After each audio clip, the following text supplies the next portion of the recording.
बिहार के पूर्व मंत्री श्री रामनारायण जी मंडल, श्री मनोज जी यादव, श्री आशुतोष जी चक्रवर्ती, श्री रवि मोहन जी अग्रवाल, श्री मुरारी चौबे, यहां उपस्थित मेरे सभी सम्मानित बहनों एवं भाइयों, आज के कुछ वर्षों पहले इस विधानसभा में मैं आ चुका हूं और अशोक प्रसाद जी जो आपके प्रत्याशी हैं, इन्हीं के लिए मैं वोट मांगने यहां पर आया था।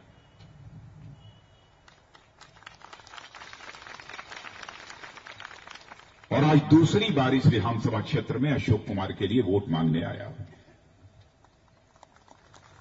अशोक कुमार को साल 2 साल से नहीं, वर्षों से मैं जानता हूं। जहां मैंने देखा है अशोक कुमार को कि क्षेत्र की समस्याओं को प्रभावी तरीके से विधानसभा में बराबर वह आवाज देने की कोशिश करते हैं, वहीं पर जनता की सेवा भी पूरी ईमानदारी के साथ करते हैं। यह अशोक प्रसाद की सबसे बड़ी ताकत है। और मैं कह सकता हूं कि राजनीति में थोड़ी समय ही काम करने के बाद लोगों के ऊपर भ्रष्टाचार के आरोप लगते हैं, गंभीर आरोप लगते हैं।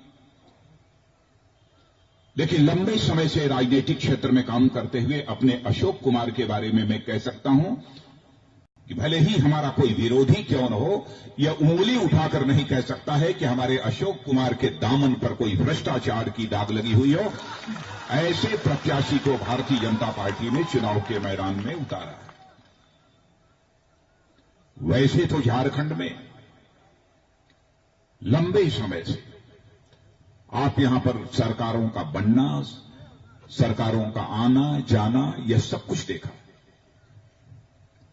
लेकिन मैं आपको याद दिलाना चाहता हूं, 14 साल पहले एक ऐसा भारत माता का सपूत जिसने पहली बार इस सच्चाई को समझा कि जब तक यह झारखंड बिहार का हिस्सा बना रहेगा तब तक इस झारखंड का विकास नहीं हो सकता, झारखंड की गरीबी और बेरोजगारी दूर नहीं हो सकती। और अपने प्रधानमंत्री रहते हुए उन्होंने फैसला किया कि मैं चाहता हूं कि झारखंड की गरीबी समाप्त हो, झारखंड के नौजवानों की बेरोजगारी समाप्त हो। इसलिए झारखंड को मैं बिहार से अलग करूंगा और झारखंड को मैं एक राज्य का दर्जा दूंगा। और यह काम करने वाले भारत माता के सपूत का नाम है पंडित अटल बिहारी वाजपेयी, जिन्होंने पहली बार गंभीरतापूर्वक झारखंड के विकास की चिंता की है। और 14 वर्षों से यहां पर सरकारें बनी हैं। लेकिन मैं यह दावा नहीं करना चाहता कि यहां पर हमारी भारतीय जनता पार्टी की सरकार नहीं रही है। यहां पर भारतीय जनता पार्टी की सरकार रही है। मैं जब भी अर्जुन मुंडा जी से पूछता था कि अर्जुन जी क्या मामला है, क्यों नहीं झारखंड की जनता की समस्याओं का समाधान हो पा रहा है, तो अर्जुन जी का यह कहना था कि मैं जानता हूं कि झारखंड की सेवा करने के लिए ही मैं मुख्यमंत्री बना हूं।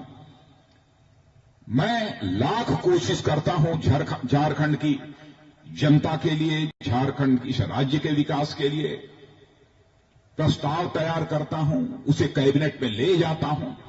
लेकिन इतने दलों को मिलाकर ये हमारी खिचड़ी सरकार बनी हुई है कि मैं कोई प्रस्ताव लेकर जाता हूं तो हमारे कैबिनेट में उस प्रस्ताव को लोग पारित ही नहीं होने देते हैं।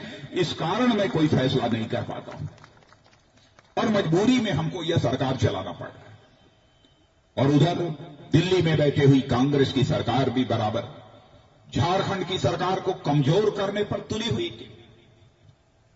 बहनों भाइयों, चाहते हुए झारखंड का विकास नहीं होगा। और मैं तो आप लोगों को बधाई देना चाहता हूं, पूरी झारखंड की जनता को बधाई देना चाहता हूं कि आज के 7 महीने पहले जो लोकसभा का चुनाव हुआ था, आप लोगों ने केंद्र में एक मजबूत सरकार बनाने के लिए इस झारखंड राज्य के 14 लोकसभा क्षेत्रों में से 12 लोकसभा क्षेत्रों में भारतीय जनता पार्टी की आपने विजय पताका फहराई है। इसके लिए आपको बधाई देना चाहता हूं, आपके प्रति आभार व्यक्त करता हूं। और आपने मजबूत सरकार बनाई है। इसीलिए मैं आपसे अपील करने आया हूं, इस बार हमें खिचड़ी सरकार नहीं चाहिए, हमें मिलीजुली सरकार नहीं चाहिए, बल्कि 2/3 बहुमत से भारतीय जनता पार्टी की एक मजबूत सरकार चाहिए। ऐसा फैसला झारखंड की जनता के द्वारा होना चाहिए। मजबूत सरकार का करिश्मा क्या होता है आपने देखा। 7 महीने पहले दिल्ली में भारतीय जनता पार्टी की आपने जो सरकार बनाई है, पहले चाहे भारत का कोई राजनीतिक पंडित रहा हो, चाहे दुनिया का कोई राजनीतिक पंडित रहा हो, कोई यह मानने को तैयार नहीं था कि केंद्र में किसी गैर कांग्रेसी राजनीतिक पार्टी की भी बहुमत के आधार पर सरकार बन जाएगी। लेकिन हिंदुस्तान की जनता के अंदर जो राजनीतिक जागरूकता है, ऐसा करिश्मा किया कि भारत के राजनीतिक इतिहास को ही उसने बदल दिया है। और पहली बार केंद्र में किसी गैर कांग्रेसी राजनीतिक पार्टी भारतीय जनता पार्टी की बहुमत के आधार पर सरकार बनाई है। पहली बार यह करिश्मा आपने किया। आप ये जानना चाहते होंगे कि आपकी सरकार बने हुए 6 साढ़े 6 महीने गुजर गए, आपकी सरकार ने किया क्या है। बहनों भाइयों, जो बातें मैं आपके सामने रखूंगा, मेरी बात सच हो तब तो आप ताली बजाना, गलत हो तो आप ताली मत बजाना। और मैं जगह जगह कहता हूं और यहां भी दोहराना चाहता हूं, हमारे प्रेस के लोग बैठे हुए हैं, तो उन्हें भी लगता हो कि मैं कोई गलत बात बोल रहा हूं, तो अपने अखबार के पन्नों पर उसे लिख देंगे। इस गलती को मैं स्वीकार कर लूंगा, क्योंकि यदि मैं जनता के बीच आया हूं तो जनता की आंखों में धूल झोंक कर उनका वोट मांगने नहीं आया हूं, बल्कि जनता की आंखों में आंख डालकर मैं उनका वोट मांगने के लिए आया हूं, उनका समर्थन हासिल करने के लिए आया हूं। क्या यह सच नहीं है? क्या आज के 6 महीने पहले इस हिंदुस्तान में लगातार 10 वर्षों तक कांग्रेस की सरकार थी, और लगातार 10 वर्षों की कांग्रेस की सरकार रहते हुए इसे हिंदुस्तान में महंगाई तेजी के साथ बढ़ी है। मैं आपसे पूछना चाहता हूं, यह सच है या नहीं है? क्या यह सच नहीं है कि आज के 6 महीने पहले 10 वर्षों तक कांग्रेस की हुकूमत में हर महीने पेट्रोल और डीजल की कीमतें बढ़ती रहती थी?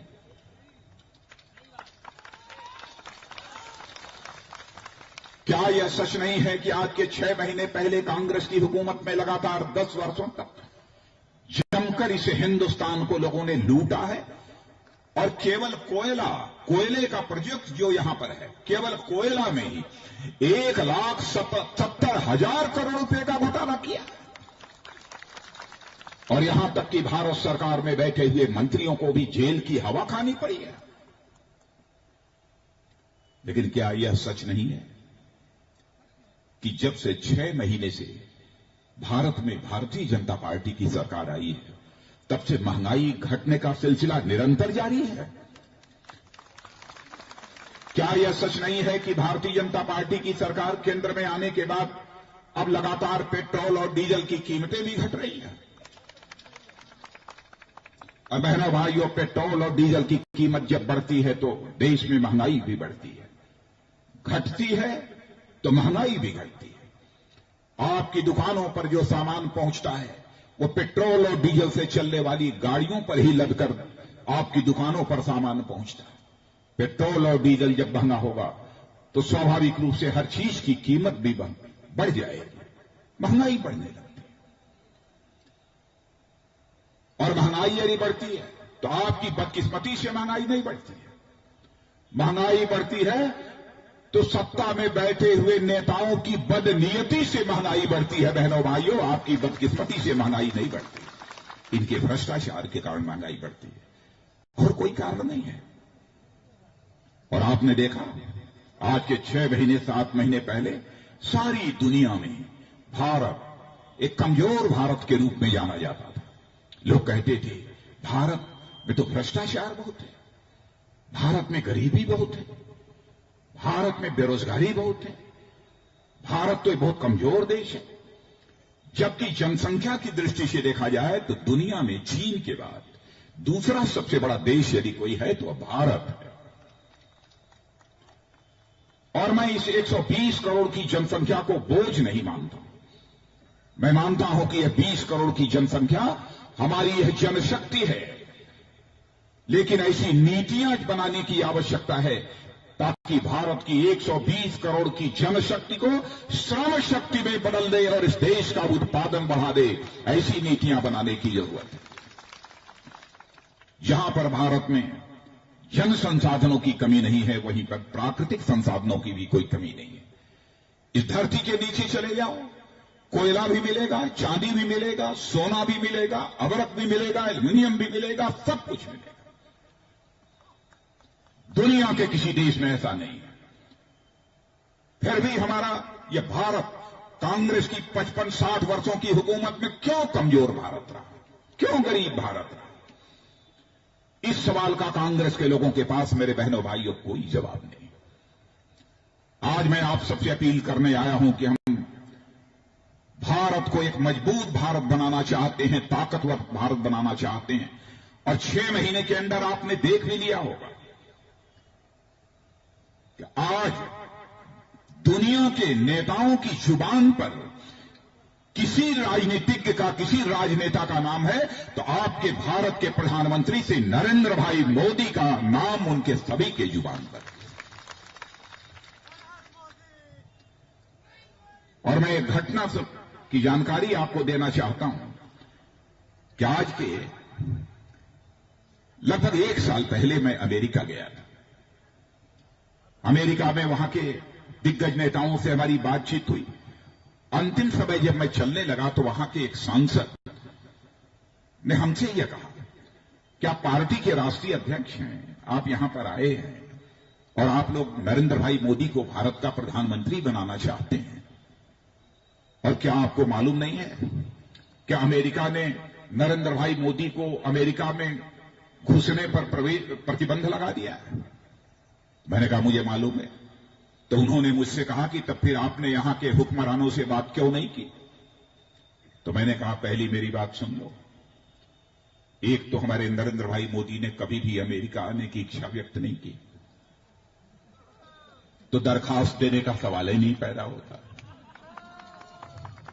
वीजा प्राप्त करने के लिए। लेकिन चलते समय धीरे से उनकी कान में मैंने एक बात और कह दिया। मैंने कहा सुन लो, 6 महीने के बाद भारत में लोकसभा का चुनाव होने जा रहा है और 6 महीने के बाद हिंदुस्तान की जनता ऐसे हालात पैदा कर देगी कि यही अमेरिका, जो दुनिया का सबसे ताकतवर देश माना जाता है, वह पलक पावड़े बिछाकर नरेंद्र भाई मोदी का स्वागत करेगा। और बहनों भाई, और टेलीविजन के पर्दे पर आप लोगों ने देखा होगा, यही हुआ, यही हुआ। गरीबों के लिए प्रधानमंत्री जनधन योजना हम लोगों ने प्रारंभ की। मैं आपसे पूछना चाहता हूं, 6 महीने के अंदर कुछ लोगों का खाता बैंकों में खुला है कि नहीं खुला है? जो हाथ उठाकर बतलाइए। खुला है। और मेरी बात सुन लेना, आगामी 4-6 महीने में एक परिवार भी शेष नहीं बचेगा।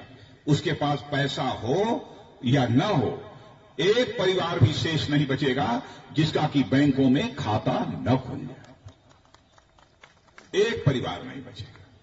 अब आप पूछोगे, खाता खुल जाने से क्या हमारा पेट भरने लगेगा? क्या हमें रोजगार मिल जाएगा? बहनों भाइयों, पेट तो नहीं भरेगा, रोजगार की भी मैं गारंटी नहीं देना चाहता हूं।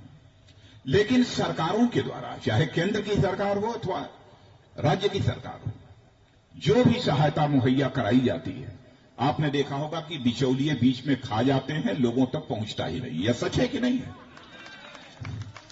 यहां तक कि बच्चों की जो स्कॉलरशिप होती है, वजीफा होता है पढ़ने वाले बच्चों का, वह भी पूरा का पूरा नहीं मिल पाता है।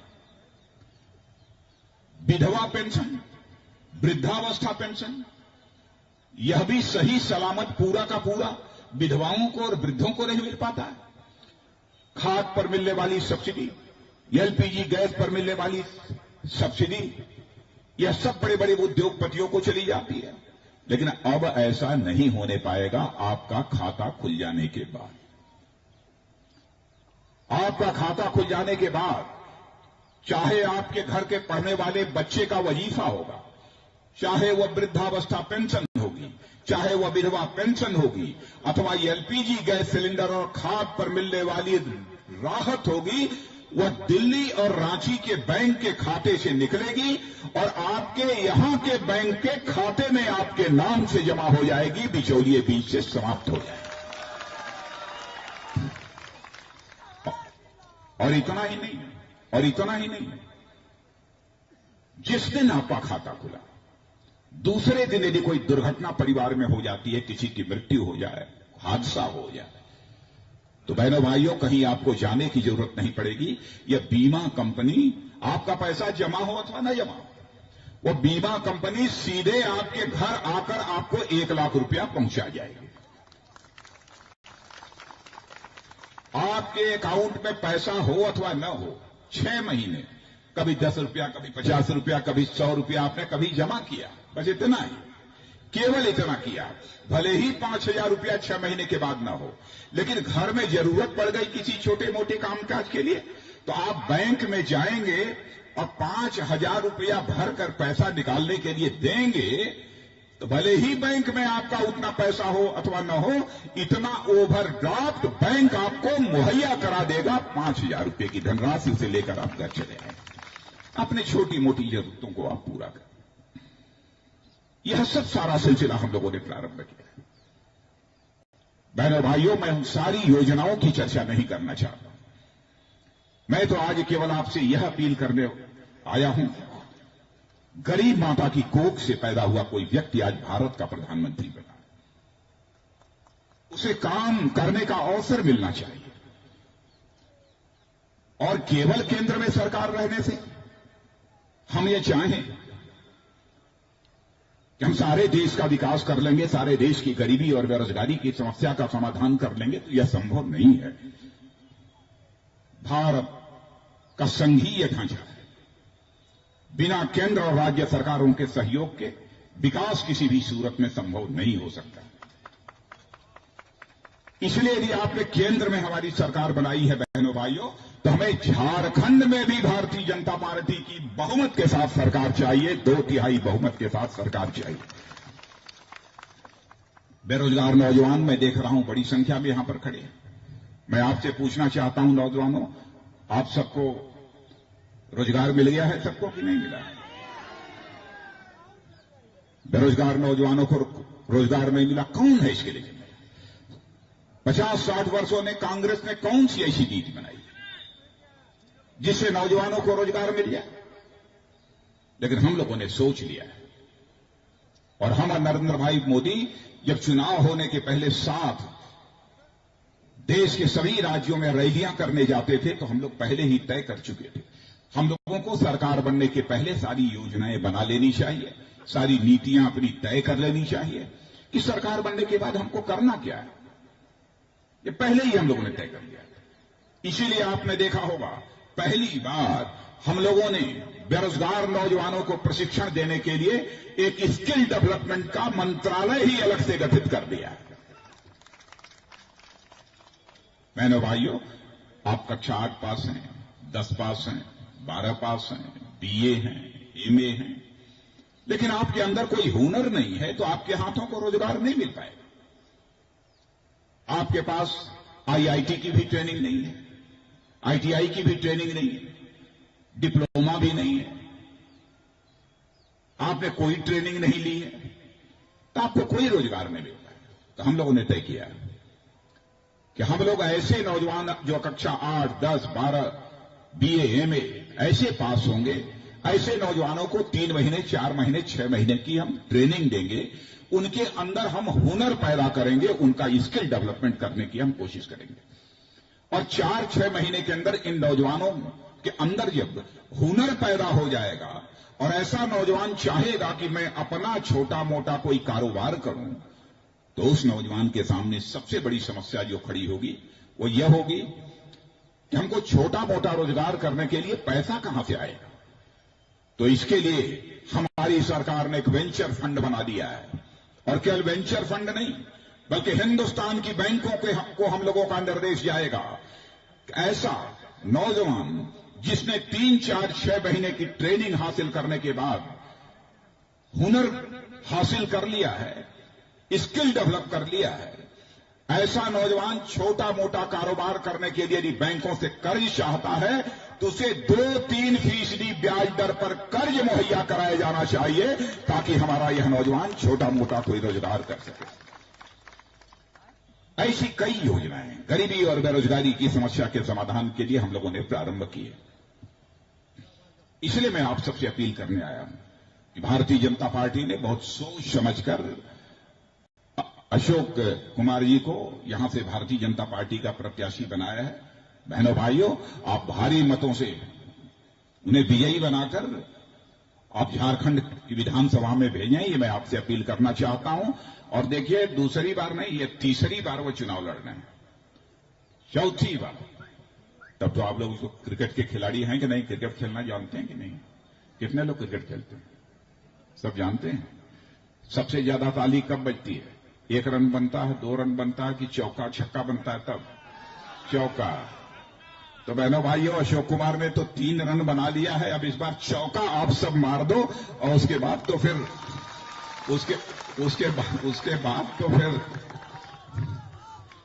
और जब अशोक कुमार वहां से आएंगे, इस बार चुनकर जाएंगे, तो केवल विधायक बन के नहीं आएंगे, चौथी बार जा रहे हैं,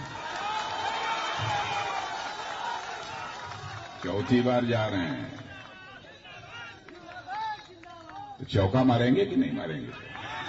मारेंगे, पक्का।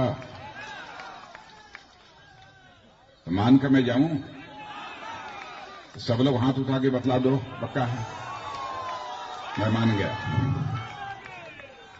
बोलिए एक बार, भारत माता की, भारत माता की। बहुत बहुत धन्यवाद।